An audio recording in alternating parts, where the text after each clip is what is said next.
Hello, welcome to Lemon Studios, where we talk movies, television, and wrestling. I'm, of course, Lemon himself, Zeke Lemon, and this is my review for The Strangers, Chapter 3. But before we get into that, let's get the housekeeping out of the way. Share, leave a like, comment below, let me know your thoughts on The Strangers, Chapter 3. And, of course, hit that subscribe button as it helps me grow into my YouTube career.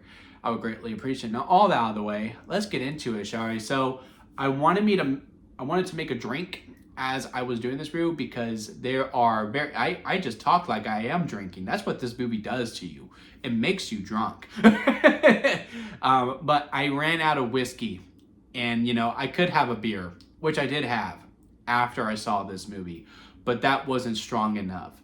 But now here we are. I wasn't even going to do this review, to be completely honest with you, but I did the other two chapters, and overall, look, I am someone who genuinely tries to find the positive within a movie, even if I don't like it. Okay, I pride myself on it. I really, really do. Like, Strangers Chapter 1, when I first saw it, I was pretty negative towards it.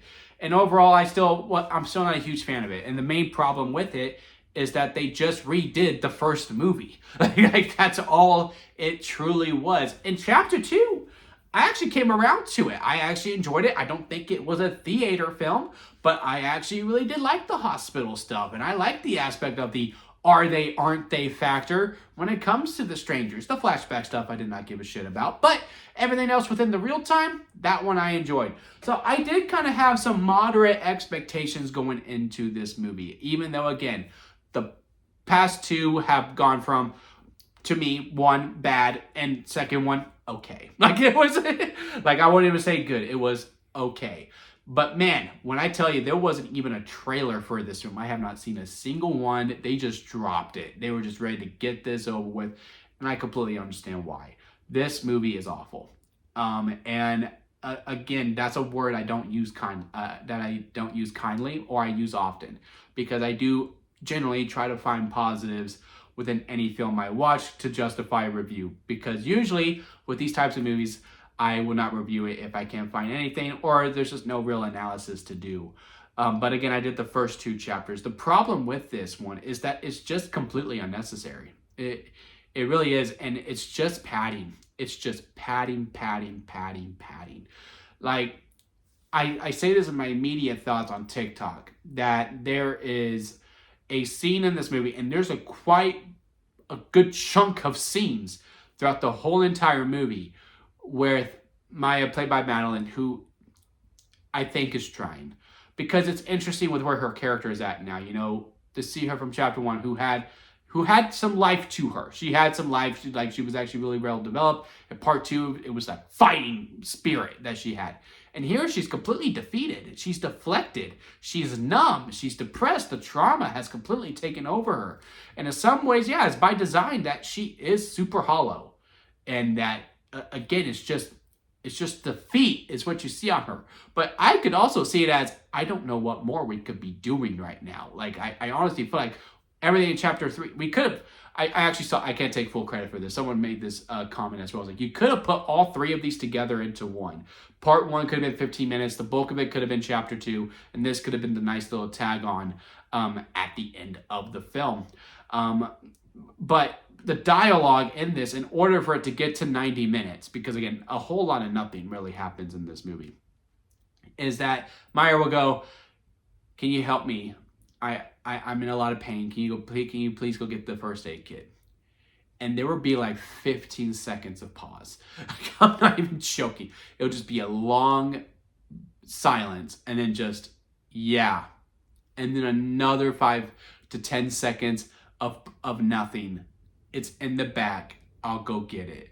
And then the slowly moving just to add tension. And then she is also making dumb decisions now. Like, in Part 1, it was the boyfriend who was infuriating me. Like, he was stupid. He was super stupid. But she actually had some sense to her. And in Part 2, I do feel like it carried on for the most part. And then in Part 3, she gets in the car. She gets the car. She's driving off. So she's able to go. If she just keeps her eyes on the road, it is likely she's going to be able to make it. Just keep your head on a swivel. Then she's looking through something on the passenger side. Deliberately, not looking at the road. I'm like, why are you doing that? And that's what And it's just moments like that where it's just going, oh, you're doing this because of this. And then this happens, and then this happens, and then this happens. It's not this happens because of this, so because of this, then this. And then because what we are doing here, that's what leads us to over here. It just happens, well, we need her to stay. So she needs to wreck the car, but we need her to move. So, yeah, she's going to get in the car, but she's going to look for something on the side. We'll let her figure that out. But then she's going to wreck. So that way the person can come and grab her.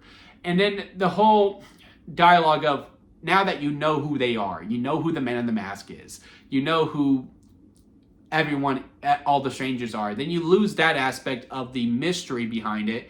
And now you're just going on this whole borderline torture porn in a lot of ways, because again, she's so numb. And they lost one of the strangers, so they're using her to become another stranger because she has experience, right? Any job is good with experience. So she has killed someone, a la the other stranger, so therefore they're going to bring her onto the ride. And they were like killing these people in front of her, but she's so numb, she doesn't have really much more fight left in her. Her family comes back into play. I'm spoiling this movie, but I really cannot recommend this movie enough. Do not go see it. Her family comes in, they kill her, they kill the family right in front of her too. There is a nice little callback to Pray at Night, which I honestly think is underrated. I like The Strangers Pray at Night because it's taking place in not an RV park, but in a trailer, which I thought was a nice little nod. They kill them in front of her. She doesn't really have much of a reaction. And again, like this macabre thing that they were going on. And when we got to the ending, I was like, you did not earn this whatsoever. But then we do go another way. Then when the movie ends, I was like, okay, all right, fine. I will never watch this movie again. I could see myself rewatching chapter 1. I can honestly see myself rewatching chapter 2. Again, I think chapter 2 is okay, and chapter 1 is fine if you take it as, it's just a rehash of the very first movie. But yeah, this movie is bad. I haven't felt this defeated after watching a movie since maybe Slender Man in 2018. Like, yeah, sure, there was Cats, but at least Cats has some good songs in that movie. There was War of the Worlds that came out last year for the Ice Cube film on Amazon Prime. But when that movie started to commit to being an Amazon Prime commercial, I did find some enjoyment in it. This movie is just boring. It's stupid. It's just Patty runtime. It just felt like, hey, let's get this tax write-off in a lot of ways. I think the people who were acting did try. They were trying to deliver the best that they could do. This just did not need to be 3 movies. It just needed to be 1. And I remember seeing part 1 in a half decent crowd. Part 2, it was like a little less than that. And then in this one, there was like only one other person in the theater. So it has not gotten the residual. So I don't see what the point is. Let's take a break from The Strangers for maybe 10 years. Or 10 is extreme, maybe 5. Take a break from The Strangers for 5 years. And then we can bring them back and try again. Don't do it as a trilogy. Just focus on your 1 movie. But yeah, if I had to rank this on a lemon scale, sour lemon at the bottom. Expired store-bought lemonade. I'm not going to keep going. It's a sour lemon. It's a sour lemon.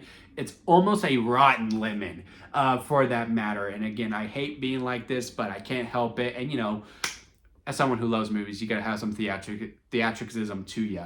But yeah, I don't watch it.